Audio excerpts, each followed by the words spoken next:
PM તરીકે નરેન્દ્ર મોદીના 12 વર્ષના કાર્યકાળને વિકાસ અને જનકલ્યાણના કાર્યો સાથે જોડી ભાવનગર જિલ્લામાં વિવિધ કાર્યક્રમોનું આયોજન કરવામાં આવ્યું। જનકલ્યાણ શિબિર, પ્રગતિ પથ યાત્રા, વિકસિત ભારત સંકલ્પ સંમેલન, પ્રબુદ્ધ નાગરિક સંમેલન, પ્રાકૃતિક ખેતી કાર્યશાળા અને વિશ્વ યોગ દિવસની ઉજવણી જેવા કાર્યક્રમોનો સમાવેશ કરવામાં આવ્યો।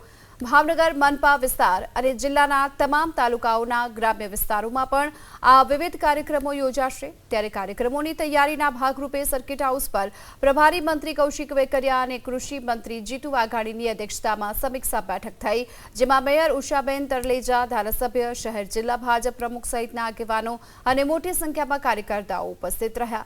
આ બેઠક બાદ તમામે બસ મારફતે સમરસ હોસ્ટેલ અને નવી બની રહેલી કલેક્ટર કચેરી સહિત સીએનજી પોર્ટ તેમજ રોરો ફેરી સહિતના કામોની પણ મુલાકાત લીધી। 12 વર્ષ એ માત્ર સરકારની સિદ્ધિ નથી, આ 12 વર્ષ એ એડમિનિસ્ટ્રેશનની, જનપ્રતિનિધિઓની, સામાન્ય સમાજની, દેશના 140 કરોડ જનતાની સિદ્ધિ છે।